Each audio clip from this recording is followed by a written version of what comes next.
The Green Bay Packers will have a new president next month, and he had some things to say about his current GM and head coach, the Miami Dolphins. They're looking to trade Jalen Ramsey. He has his preferences, but does that really matter? And we will be revealing our spotlight guest that is coming up tomorrow. NFL Spotlight starts now.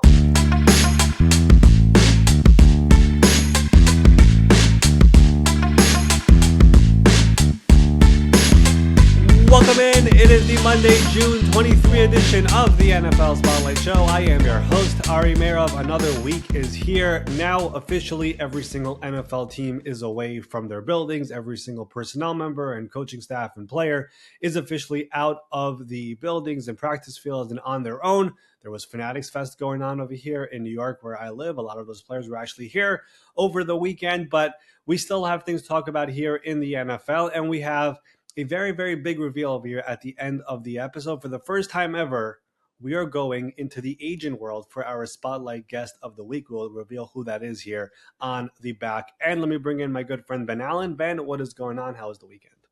That was wonderful. Yeah, it's good to be back home in California, although I wish I was out in New York for Fanatics Fest. I really wanted an opportunity to see Eli Manning jumping on the back of Tom Brady. That seemed like it could have been fun. I think we should have both been out there, but that's for another time. We got to talk about what's going on, though, with the Green Bay Packers, because like you just mentioned off the cold open, there's going to be some changes coming for the Green Bay Packers next month, but that doesn't necessarily mean that things are going to be changing in the next 2 years with the GM and the head coach. But things could be changing after that, as we have now heard that there's not going to be an extension done for those two before this season or even during the season. It sounds like they're going to be pushing off one more year before they decide if they want Gutekunst and LaFleur back for the foreseeable future after that. Is this more of just somebody new being in the building and saying, hey, we're not going to get ahead of ourselves, we're going to evaluate what's going on? Or is this actually an indication that this could be a year that there's going to be a lot of pressure on the head coach and the general manager? Yes, let's give some background here as to what is going on, because this was an announcement that was made a couple of months ago and it flew under the radar. But as we all know, or we should know, the Green Bay Packers do not have an owner, right? So they have a president, and Mark Murphy has been there for a very, very long time. For the most part, it has been very, very successful under his tenure as president of the team. Before that, long time ago, we had Kevin Harlan on the show. His dad, Bob Harlan, used to be the president of the Packers. So they've had many different figures there over the years, and they have a rule. Once you hit age 70, you got to retire. So Mark Murphy is turning 70 this year.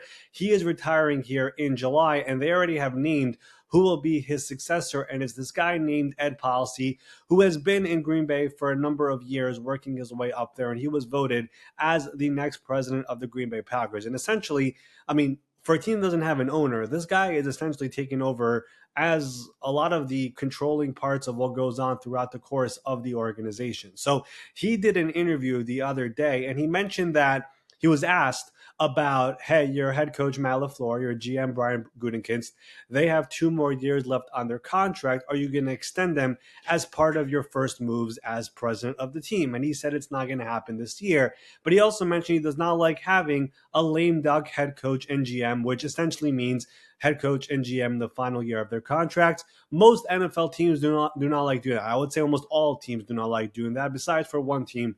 That is the Dallas Cowboys, who have done it a number of times. They did it last year with Mike McCarthy. They did it previously with Jason Garrett. But we saw, for example, Nick Sirianni. He was entering the final year of his contract. He got a nice big extension. Kevin O'Connell, final year of his contract. He got that done back in February. So if you're the new president, you maybe just take care of it now instead of waiting into next year. But this kind of feels like I don't want to, try to create headlines here, but it's like an ultimatum where it's like, if you guys perform well this year, well, you guys will get extended. But if you don't, I guess that option of firing you is now out there. It's a very interesting thing over here about saying that here at this time. Usually a new president might just give the classic, go in circles answers, a bunch of word salad, and just goes nowhere. But he was basically saying this is going to be a year where we'll see what we have over here, and then we'll decide next year where we are. Now, Matt LaFleur has done a tremendous job since getting there.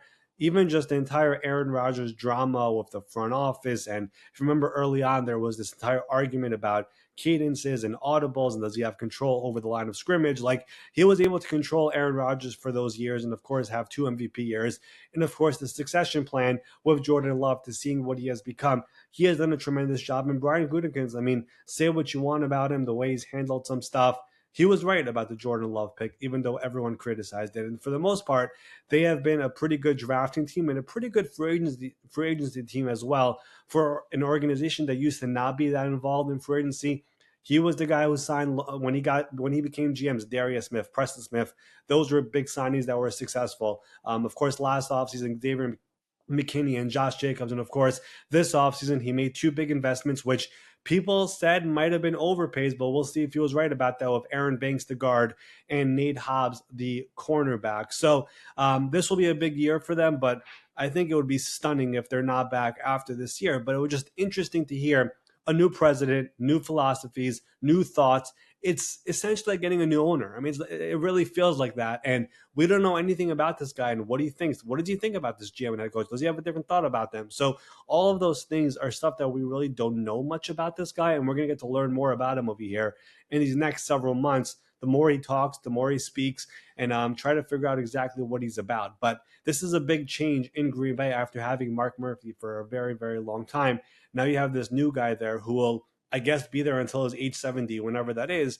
And we'll see how he really thinks about the Green Bay Packers and where they stand right now. I feel like age 70 should be a rule for a lot of things outside of just who's going to be in charge of the Green Bay Packers, but that's for another conversation. As far as who they have in place right now, Matt LaFleur, I imagine, is one of the more, if you were to take all of the head coaches in the NFL and basically say, let's find a value for these guys. Let's put in their success. Let's put in their skill set. Let's put in how they communicate with players. And age, I think, has to be a part of it as well. I mean, Matt LaFleur was somebody that had been talked about as being somebody that maybe guys would want to acquire. Do you think that it would be in the best interest of the Green Bay Packers to still reassure him throughout the year that, hey, we understand what you mean to this team, and we are just doing this more as a formality? Because if that's not the case, I imagine there's going to be more than one suitor interested in him in the near future. It feels like a repeat of what Kevin O'Connell just went through in Minnesota. And of course, you remember this, Ben. It was around week 18 where that report comes out. Teams are interested in trading for Kevin O'Connell, who has 1 year left on his contract. Like, that's reports that get out there. And we had a whole discussion over here about how it got out and why it got out at that time of the year when the Vikings were about to start their playoff run. But at the end of the day, the agent for these coaches is willing to float that out there, and somebody's going to report it. So you are also playing around with that. And Kevin O'Connell, of course, had a tremendous year this past year in Minnesota, 14 wins. And that was right before the coaching search was about to start around the NFL. That's when agents get really active. So if Green Bay has that type of a year, those type of murmurs could come out. It's just the reality of how the business works, the way the behind the scenes things work, and the coaching carousel year in and year out. The amount of behind the scenes stuff that goes on that almost rarely gets reported. This is some of the stuff that does happen. So it's interesting they're not getting extended. And Matt LaFleur has been there since 2019. I mean, you look at the records he's had since he got there: 13-3, 13-3, 13-4.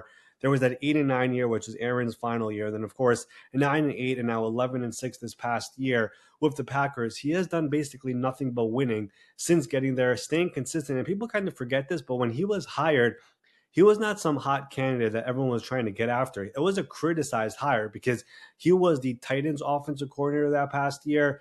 It was like Tennessee's offensive coordinator. They just did nothing. What's so impressive about this offense? But they were able to identify somebody who they believed could be a leader of men, a head coach, an offensive mind guy, and somebody who, for that period, was able to work with Aaron Rodgers, but also eventually work with the eventual future franchise quarterback, which that entire organization, which included Brian Gutekunst and Mark Murphy, they were right about that hire. So again, we'll see what Ed Policy has to say about these guys in a year from now. But if the Packers have similar success, regular season success, like the Vikings had last year, it would not surprise me if we get some of those murmurs all of a sudden again at the end of the year, because that's kind of just what agents do around the NFL.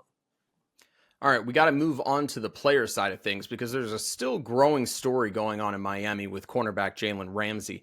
The Miami Dolphins seem very, very intent on moving him via trade, potentially to a team like the Los Angeles Rams, although there has been no real buzz that it's going to happen anytime soon. Even receiver Tyreek Hill of the Dolphins has kind of made a public plea of like, hey, Be great to have him back. He hasn't been out there on the field, though. The team doesn't want him around. It seems like he wants to go out to Los Angeles, be with a team like the Rams, who he played for previously, or maybe go play for the Los Angeles Chargers. How close do you think we are into finding a resolution to this situation? And is there any opportunity for him to actually return to the team and be a vital member for them coming up this season? So the problem with Jalen Ramsey and why he hasn't been traded so far is he has $21 million in guaranteed money coming up this year, which the Dolphins at this point do not want to pay any of it or most of it. And they already paid him $4 million earlier this year and a bonus. So it's $25 million in salary this year. Four was taken care of. 21 million is still out there. And we've had, we've heard about the Rams. I think Jalen Ramsey would love to go back to the Rams, but they're not going to go out there and pay $21 million for Jalen Ramsey and give up a draft pick. So the holdup in all of this is going to be the compensation when it comes to his salary. Right now, $21 million would be the seventh highest paid corner in the NFL this year when it comes to cash. I don't know which team around the NFL is taking on that contract. And I guarantee you the Dolphins right now regret doing that extension last year, which once again made him the highest paid corner. If they knew less than a year later, they would be in this position. Now, we've heard some reports out there that he would like to be back on the West Coast. We mentioned the Rams. The Chargers will be on that list as well. They would make some sense. Maybe the 49ers if they want to add another cornerback. But again, his preferences, I guess it could matter a little bit because he could definitely catch wind of a trade and be like, I don't want to go there, and the team just backs out. That could happen. But at the same time, his options right now are not so great, especially if the Dolphins are not going to pay most of that contract. That's why I have a hard time seeing a deal get done in the near future. The teams around the NFL, they set their budgets months ago before free agency. Like all that stuff is set. How much we're gonna spend, where we're gonna spend, who we're gonna extend, who we're gonna go after. At this point in the offseason, in late June, going into July, I don't know how many teams around the NFL are willing to take on $21 million. It is just not a reality that happens much around the NFL when it comes to players. That's why I just have a hard time seeing a trade happening here in the near future where they take on the entire deal. So that's going to be a big part of all this. Are the Dolphins willing to eat some money and essentially buy a draft pick? That could become an option eventually, but they told him not to report to mandatory minicamp. It wasn't like he decided not to show up. That was a mutual understanding of not showing up. So there's an understanding here that we're going to break up. The problem is how to break up and who's going to take him. The Rams want him, but it's going to have to be on a cheaper contract. The Dolphins taking it on. And to this point, it has not happened. Could Ramsey also do some of his own work on his end and say, hey, look, I understand where my value is in the greater scheme of things. I'm willing to take a certain amount of a pay cut to be able to help a trade like this happen. Is that something that could be in the cards? I mean, if he's willing to do that, it will definitely make life easier for everybody, but he has no reason to do it. Like, that's something that he would have to be willing to do because that money essentially is all guaranteed this year. So he's definitely made a lot of money over the course of his career. If he wants to go to a very specific location, his agent, David Mulugheta, one of the very best in the NFL, he could definitely tell Jalen, listen, I could get you to this team that you want to go to, but we're going to have to take a so-and-so pay cut. And if we do that, the Dolphins will pay some of it as well, and the other team will take on less. It works for all parties. So that could be an option, but that's not something they have to do right now. Also, they can just keep on waiting over here and see where this goes. And if we get closer and closer to the season and he's still on the Dolphins roster with nothing to do in no man's land, that's when the discussion could definitely become more serious. So that is one that would make a lot of sense, Ben. But again, he doesn't have to do it. But if he's desperate to get out of Miami, which appears to be the case, that could be an option his agent will present him of here in the near future.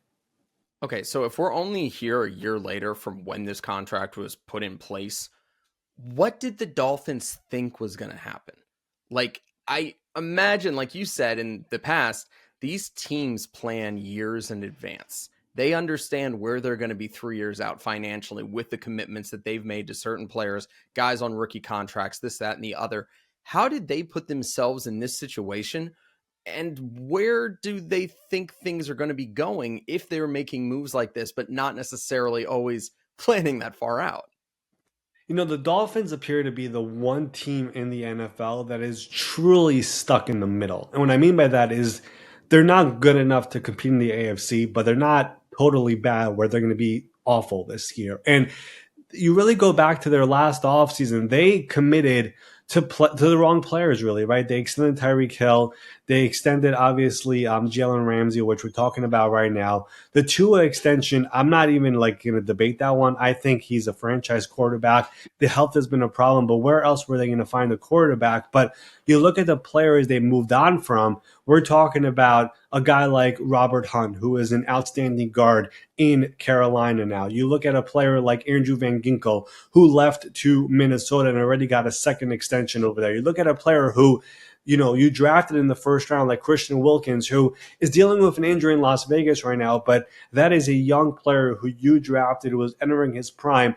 Those were three players they let out the door last year, and instead they rewarded other players who are great players, but definitely aging and definitely guys who, I don't know if you want to show the locker room that we're going to move on from the guys we drafted and we're going to reward these guys again on a third contract, even though they still had a lot of money left on their deal. So I don't really know what they were thinking. I do know that the agent and the player wanted a new deal because they were the highest paid cornerback in the NFL. Patrick Surtain then surpassed them, and like a day later, they took it over again. It wasn't this crazy full-blown extension like something out of the ordinary where it's, a gigantic new deal, but it was something where once again his average was on top of the cornerback market. And now, less than a year later, they're looking to move on from it because clearly something has gone wrong over there in the organization. And we didn't really play the video here on the show. I tweeted it, but when Mike McDaniel was asked about Jalen Ramsey a few weeks ago when mandatory minicamp started, he looked very, very uninterested in talking about it. Basically said, I don't give a bleep about it right now. Nobody cares about my opinion. Clearly, something went wrong over there to this point where they have to move on. And the hard part right now is moving on because of that salary. Well, like you said, it's always in Jalen Ramsey's best interest to be able to be focused on the money. That's the agent's jobs, like you're talking about with Mulugeta. And we have a special spotlight guest coming on tomorrow whose entire job is to make sure that these dudes are getting the money they deserve. Can you tell us a little bit about our spotlight guest, Ari? Yeah, let's reveal who we're going to have on the show here tomorrow. And I'm really excited about this one because we always talk about, we're going to get a player, a coach, or an executive. We've branched out in the past to media as well.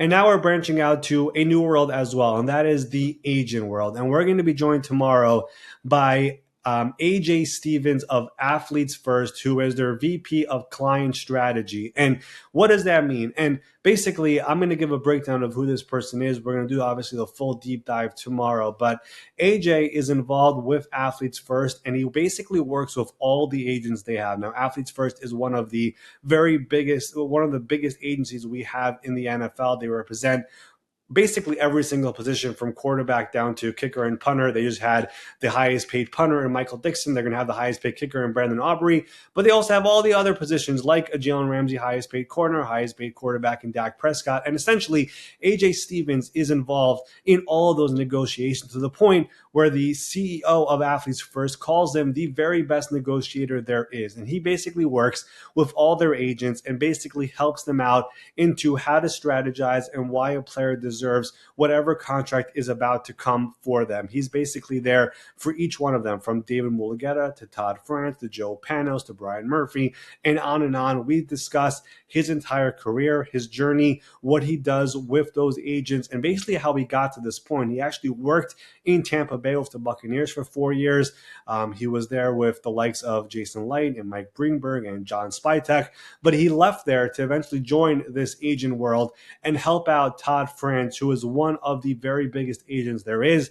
He joined with him, and eventually they both joined Athletes First. But I don't want to give away too much, but this is truly some of the big behind-the-scenes stuff of what happens around the NFL. He shares some stories, and the Dak Prescott contract, which is the best contract in football, arguably right now in the NFL, $60 million per year, basically had Jerry Jones tied up to give them that contract last year of no choice, or else he would have become a free agent. We discussed that entire situation as well. So a very, very fun discussion. And for the people who love the behind the scenes of football, the business of football, and really stories about people finding their way into their passions, this is who AJ Stevens is. And it was a really, really good, 45-minute discussion, Ben. It was really, really good with him. Yeah, it's not something that I've heard a whole lot of places. And I think it's a really unique opportunity to get a better understanding of how everything works from that agency perspective and what they do to make sure that their clients are getting exactly what they deserve. So make sure you guys are subscribed to the YouTube channel, to Apple, to Spotify. Make sure you guys are ready to listen to this great interview here on Tuesday. We'll be back after that with more news and notes like we always are, Ari. And unless there's anything else you want to cover today, let's get out of here. That will do it here for our Monday, June 23 edition of the NFL Spotlight Show. We will be back here with our special Spotlight guest of the week, AJ Stevens. That is coming up tomorrow. We will see you all then.